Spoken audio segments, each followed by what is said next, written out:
أعوذ بالله من الشيطان الرجيم. بسم الله الرحمن الرحيم. ولقد يسرنا القرآن للذكر فهل من مدكر.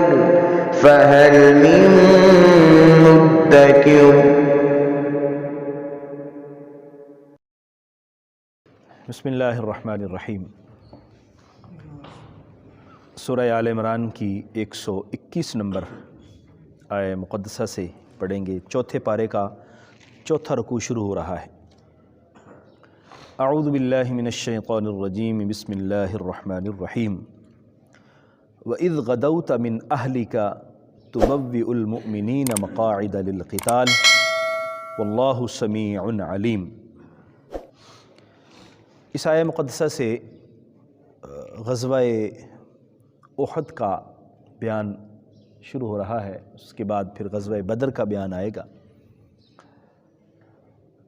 اللہ تعالیٰ نے غزوہ بدر میں اہل ایمان کو بڑی شاندار فتح عطا فرمائی اور مشرکین بڑے بڑے لوگ، ان کے بڑے بڑے نام جس میں ابو جہل جیسے لوگ شامل تھے، وہ واصل جہنم ہوئے اور اہل ایمان کو اللہ تبارک و تعالیٰ نے نصرت و کامیابی عطا فرمائی. اب ان کو یہ بات بڑی پریشان کن تھی، ان کے لیے شرمندگی کا باعث تھی کہ ہم تو بہت زیادہ فخر اور غرور اور تکبر میں تھے اور ہمارے ساتھ کیا ہو گیا. انہوں نے 1 سال کے بعد ہی دوبارہ لڑائی کا پروگرام بنایا اور لشکر لے کر وہ احد کے میدان میں آ گئے مدینہ پر حملہ کرنے کے لیے. نبی کریم صلی اللہ علیہ وسلم کو اطلاع ہوئی کہ کفار میدان احد میں پہنچ چکے. حضور علیہ السلام نے صحابہ سے مشورہ کیا اور اس مشورے میں عبداللہ ابن ابی منافق جو تھا اس کو بھی بلایا گیا. پہلی مرتبہ اس کو کسی بڑے مشورے میں شامل کیا گیا. کچھ لوگوں نے رائے دی، اس میں عبداللہ ابن ابی بھی شامل تھا، کہ مدینہ کے اندر رہ کر ہم لڑائی کریں. اگر وہ ہمارے شہر پر حملہ کرتے ہیں تو ہم انہی گلی کوچوں کے اندر ان کو جواب دیں. باہر ابھی نکل کے میدان کے اندر لڑنا مناسب نہیں ہوگا. لیکن صحابہ کرام جو جذبہ جہاد سے سرشار تھے اور کچھ وہ جو غزوہ بدر میں شامل نہیں ہو سکے تھے، کیونکہ غزوہ بدر اچانک واقعہ ہوا تو بہت سارے لوگ اس میں جو شامل نہیں ہو سکے تھے، ان کی خواہش تھی کہ ہم باہر نکل کے لڑیں. تو جو مشاورت کا اصول ہوتا ہے، آپ نے دیکھا کہ مشورہ دینے والے لوگ چونکہ زیادہ ہیں اور باہر لوگوں کی رائے نکل کر لڑنے کی زیادہ ہے. حضور صلی اللہ علیہ وسلم کی رائے بھی یہ تھی کہ مدینہ میں رہ کے لڑا جائے، لیکن مشورے کے اصول کو پیش نظر رکھتے ہوئے حضور نے فرمایا ٹھیک ہے ہم میدان احد میں جائیں گے. آپ گھر تشریف لے گئے، آپ نے زرہ پہنی اور باہر تشریف لائے. تو وہ صحابہ کرام جو جذبے کے اندر اور جوش کے اندر حضور علیہ السلام کو کہہ رہے تھے کہ نہیں ہمیں باہر نکل کے لڑنا چاہیے، ان کو احساس ہوا کہ ہمیں حضور کی رائے سے بڑھ کر اپنی رائے نہیں دینی چاہیے تھی، ہم نے غلطی کی ہے. انہوں نے حضور سے معذرت کی. حضور مشورہ ہو رہا تھا تو ہم نے بھی اپنی محبت میں بات کر دی، تو مشورے کے اندر آپ نے پوچھا تو ہم نے بتا دیا، لیکن جیسے آپ مناسب سمجھتے ہیں ویسے ٹھیک کیجئے. اگر یہاں رہ کر لڑنا ہے تو ہم یہاں رہ کر لڑتے ہیں. حضور علیہ السلام نے فرمایا نہیں، نبی کے لیے اب مناسب نہیں ہے کہ اس نے زرہ پہن لی ہو اور پھر اتار دے لڑائی کے بغیر. اب ہم نکلیں گے. آقا کریم صلی اللہ علیہ وآلہ وسلم 1000 کا لشکر لے کر آپ میدان احد تشریف لے گئے. 3000 کفار تھے ان کی تعداد اور 1000 اہل ایمان کی، اور ان میں 300 لوگ جو عبداللہ ابن ابی منافق ساتھ لایا تھا وہ تھے. یعنی 7 اہل ایمان اور 300 عبداللہ کے ساتھ لوگ تھے. اور اس نے پہلے ہی یہ پروگرام بنا لیا تھا کہ ہم نے پیچھے پہلے ہٹانا ہے اور تاکہ ان کے درمیان بددلی پیدا ہو. اور اس نے ظاہر یہ کروایا کہ چونکہ میرا مشورہ نہیں مانا گیا تو اس لیے ہم نہیں لڑیں گے. 700 مسلمانوں کی تعداد اہل ایمان کی اور 300 یہ عبداللہ ابن ابی کے ساتھ جو منافق تھے. 1000 کا لشکر یہ نکلا اور میدان احد میں وہاں پر پہنچ گیا. یہاں اس کا ذکر ہے وَإِذْ غَدَوْتَ مِنْ أَهْلِكَ، اور جب آپ اپنے اہل و عیال سے صبح نکل رہے تھے تبوئ المؤمنین، اور مومنین کو تیار کر رہے تھے مقاعد للقتال، ان کے مورچوں کو لڑائی کے لیے، یعنی اہل ایمان کے مورچے لڑائی کے لیے آپ انہیں بتا رہے تھے اور ان کو سمجھا رہے تھے کہ آپ نے یہاں ٹھہرنا ہے، آپ نے یہاں، آپ نے یہاں۔ واللہ سمیع علیم، اور اللہ تعالیٰ سب کچھ سننے والا اور سب کچھ جاننے والا ہے۔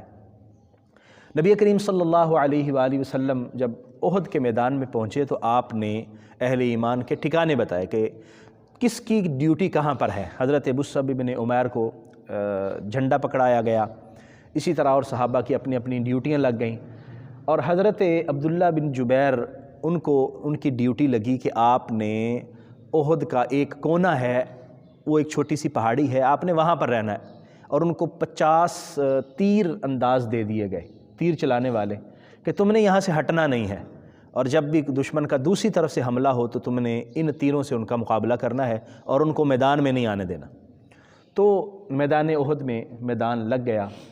نبی کریم صلی اللہ علیہ وسلم کی ہمراہی میں حضرت سیدنا ابوبکر صدیق، سیدنا علی المرتضیٰ، عمر فاروق اور دیگر صحابہ کرام، ان کا حضور صلی اللہ علیہ وسلم کے ساتھ حضرت ابو دجانہ رضی اللہ عنہ، اور اس کے علاوہ صحابہ کرام، اور سب سے بڑھ کر جس ہستی کا ذکر غزوہ احد میں ہوتا ہے وہ حضرت حمزہ رضی اللہ تعالیٰ عنہ، اسد اللہ و اسد رسولہ، اللہ کے شیر اور اللہ کے رسول کے شیر، ان کا لقب تھا اسد اللہ و اسد رسولہ۔ تو لشکر کا آپس میں مقابلہ شروع ہوا دونوں لشکروں کا، اللہ تعالیٰ نے اہل ایمان کو فتح کی طرف گامزن فرما دیا اور کفار پیچھے ہٹنے لگ پڑے، بہت سارے لوگ جو ہے وہ اس میں قتل بھی ہو گئے، اور باقی ڈر گئے کہ جو مسلمان ہیں وہ طاقت میں ہم سے زیادہ محسوس ہو رہے ہیں۔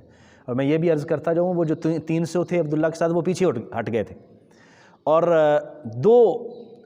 ایک بنو اوس اور ایک خزرج کا ایک قبیلہ تھا، اپنا اوس کا اور خزرج کا، تو انہوں نے بنو حارثہ اور بنو سلمہ ان کا نام تھا، انہوں نے خیال کیا کہ یہ 300 لوگ تو جا رہے ہیں تو کہیں ہم بھی جو ہے نا وہ شکست نہ کھا جائیں، تو اس لیے چلو ہم بھی چلتے ہیں۔ لیکن فوراً ہی ان کو خیال آیا، نہیں، ہم تو اللہ کے رسول کے ساتھ ہیں، اس لیے یہ تو بزدلی ہے کہ ہم پیچھے ہٹ جائیں۔ اللہ تعالیٰ نے قرآن میں ان کا ذکر کیا، اذ ہمت طائفتان منکم ان تفشلا، جب تم میں سے 2 گروہوں نے یہ ارادہ کیا کہ وہ بزدلی دکھائیں گے۔ اچھا، مزے کی بات آپ کو بتاؤں کہ ان 2 گروہوں کا ذکر کیا کہ جنہوں نے پیچھے ہٹنے کا ارادہ کیا ان منافقین کو دیکھ کر، لیکن یہاں عبداللہ ابن ابی منافق کا تذکرہ اللہ نے نہیں فرمایا کہ وہ 300 لے کر جو ہے وہ چلا گیا، تو اس کے لیے اس کا احادیث مبارکہ میں ذکر ہے، یعنی اللہ تبارک و تعالیٰ نے ان کو ذکر کرنا مناسب ہی نہیں سمجھا کہ وہ کسی کھاتے میں ہے۔ تو اہل ایمان یہ جو 2 قبیلے تھے، یہ جب ہٹنے لگے تو فرمایا اذ ہمت طائفتان منکم ان تفشلا، تم میں سے 2 گروہوں نے جب یہ ارادہ کیا کہ وہ بزدلی دکھائیں، واللہ ولیہما، اور اللہ تبارک و تعالیٰ ان کا مددگار تھا، اللہ ان کے ساتھ تھا، اللہ ان کا مددگار تھا ان دونوں گروہوں کا۔ وعلی اللہ فلیتوکل المؤمنون، مومنوں کو تو اللہ پر توکل کرنا چاہیے، اللہ پر بھروسہ کرنا چاہیے۔ اور یہ جو دونوں قبیلے ہیں یہ فخر کیا کرتے تھے کہ اللہ نے یہ آیت مبارکہ ہمارے بارے میں نازل کی ہے، اور وہ کہتے تھے کہ اس کا مطلب یہ ہے کہ ہم بزدلی دکھانے والے تھے، ہمارے اندر کمزوری تھی، لیکن اللہ نے ہماری مدد فرمائی، اللہ نے ہمیں قبول فرما لیا، شیطان ہمیں پیچھے ہٹانا چاہ رہا تھا لیکن اللہ کی مدد ہمارے شامل حال ہو گئی۔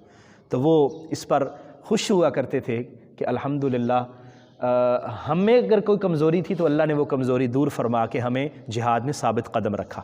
اور پھر یہاں توکل کا درس بھی دیا جا رہا ہے کہ اہل ایمان حالات کو نہ دیکھیں، معاملات کو نہ دیکھیں کہ ہمارے خلاف جا رہے ہیں، نامساعد حالات ہیں، مشکلات ہیں، پریشانیاں ہیں، نہیں، بس اللہ پر توکل کرتے ہوئے وہ کود پڑیں، باقی پھر بھروسہ اللہ پر جب کر لیا ہے تو پھر اللہ تعالیٰ مدد بھی فرماتا ہے۔ اور اسی طرح ہوا، آغاز میں اہل ایمان کو فتح ہو گئی، کفار بھاگنا شروع کر گئے، اور لوگوں نے سمجھا کہ فتح مکمل ہو گئی ہے، اور پیچھے جو وہ چیزیں چھوڑ کے گئے مال غنیمت کے طور پر کچھ لوگوں نے ان کو جمع کرنا شروع کر دیا۔ اور حضرت عبداللہ بن جبیر کے ساتھ جو لوگ اوپر تھے پہاڑی پر جن کا وہاں پر تعیناتی جن کی ہوئی تھی، انہوں نے دیکھا کہ اب تو مسلمان فتح حاصل کر چکے ہیں، وہ بھی میدان میں آنا شروع ہو گئے تاکہ ہم بھی مال غنیمت وغیرہ کو جمع کرنے میں مسلمانوں کے ساتھ شامل ہو جائیں۔ انہوں نے منع کیا کہ حضور صلی اللہ علیہ وسلم نے منع فرمایا ہے تم نہ جاؤ، یہاں پر ہم نے رہنا ہے اور آگے تمہارے لیے جانا مناسب نہیں ہے، لیکن وہ ان کی بات نہ مانی انہوں نے اور چلے گئے۔ اس وقت خالد بن ولید ابھی مسلمان نہیں ہوئے تھے، تو یہ کفار کی طرف سے لڑنے کے لیے آئے تھے۔ انہوں نے وہ جگہ دیکھ لی کہ یہ جگہ خالی ہو چکی ہوئی ہے، یہ پھر اپنے کچھ سپاہی لے کر پہاڑ کے اوپر سے پلٹ کے آئے اور پھر یہاں سے انہوں نے دوبارہ حملہ کیا۔ پھر اس سے مسلمانوں کو نقصان ہوا اور حضرت امیر حمزہ رضی اللہ تعالی عنہ، وحشی جس کو ہندہ نے مقرر کیا تھا، اس نے حضرت امیر حمزہ کو نیزہ مارا اور آپ شہید ہو گئے۔ اور پھر باقی واقعات غزوہ احد کے تفصیل کے ساتھ ہم سنتے ہیں۔ اہل ایمان کو ظاہری طور پر تو شکست ہوئی، نبی کریم صلی اللہ علیہ وآلہ وسلم کے ساتھ لوگ جو ہے وہ جمع ہو گئے۔ حضرت ابو دجانہ، حضور صلی اللہ علیہ وسلم نے انہیں اپنی تلوار عطا فرمائی اور انہوں نے بڑی بہادری سے مقابلہ کیا۔ اور حضرت مصعب بن عمیر جو حضور صلی اللہ علیہ وسلم کے ہم شکل تھے، یعنی حضور سے شکل ملتی جلتی تھی، وہ شہید ہو گئے۔ کافروں نے نعرہ لگا دیا کہ حضور شہید ہو گئے، مسلمان ذرا تھوڑے سے گھبرا گئے، لیکن بعد میں الحمدللہ اہل ایمان دوبارہ اٹھے اور پھر کافروں پر دوبارہ حملہ کیا اور ان کو پھر بھگا دیا۔ تو اس کو مسلمانوں کی شکست نہیں کہا جا سکتا، لیکن کافروں کی فتح بھی نہیں کہا جا سکتا، لیکن بہرحال انہوں نے کچھ نہ کچھ جو ہے نا وہ غزوہ بدر کا جو ہے وہ کہنے کو ہو گیا، ہم نے یہ کر دیا، ہم نے یہ کر دیا، اور ان کے ایک بہت بڑے سپاہی کو، حضرت امیر حمزہ کو اور دیگر سپاہیوں کو ہم نے شہید کر دیا۔ اس میں بھی اہل ایمان کے 70 شہداء موجود تھے غزوہ احد میں۔ ہر مسلمانوں کو نقصان ہوا، اور اس کی جو بہت بڑی وجہ سمجھ آتی ہے وہ یہ ہے کہ اپنے قائد کی بات کو بھول جانا اور اس پر قائم نہ رہنا۔ نبی کریم صلی اللہ علیہ وسلم نے جن کو فرمایا تھا اگر وہ اسی پہاڑی درے پر قائم رہتے تو وہ نقصان نہ اٹھانا پڑتا۔ تو یہاں پر اہل ایمان کو یہ بھی بتایا گیا کہ آپ لوگ اللہ پر توکل کریں، اور اس سے پہلے غزوہ بدر میں آپ لوگ دیکھ چکے ہوئے ہیں۔ وَلَقَدْ نَصَرَكُمُ اللَّهُ بِبَدْرٍ وَأَنْتُمْ أَذِلَّةٌ، اور اللہ تبارک و تعالیٰ نے تمہاری بدر کے موقع پر بھی مدد فرمائی تھی، اور حالانکہ تم بے سر و سامان تھے۔ اس وقت تو یہ صورتحال بھی نہیں تھی، اس وقت مسلمانوں کے پاس نہ کوئی ہتھیار، نہ کوئی جنگ کی خاص تیاری، پہلا موقع تھا، اور اس طرح کی صورتحال بھی نہیں تھی جیسے جنگی احوال میں ہوتی ہے، لیکن اللہ تعالیٰ نے اہل ایمان کو فتح عطا فرمائی۔ فرمایا جب اللہ فتح عطا فرماتا ہے تو اہل ایمان کو توکل کر کے اللہ کے بھروسے پر میدان عمل میں اترنا چاہیے۔ فاتقوا اللہ، اللہ سے ڈرو، اللہ کا تقوی اختیار کرو، لعلکم تشکرون، تاکہ تم شکر کر سکو، تاکہ تم شکر گزار بندے بنو۔ ان آیات مقدسہ سے ہمیں یہ علم ہوا کہ جہاد نبی کریم صلی اللہ علیہ وآلہ وسلم کی سنت ہے، اور بعض اوقات یہ فرض اور واجب کے درجے میں چلا جاتا ہے۔ امت مسلمہ کو جہاد ترک نہیں کرنا چاہیے۔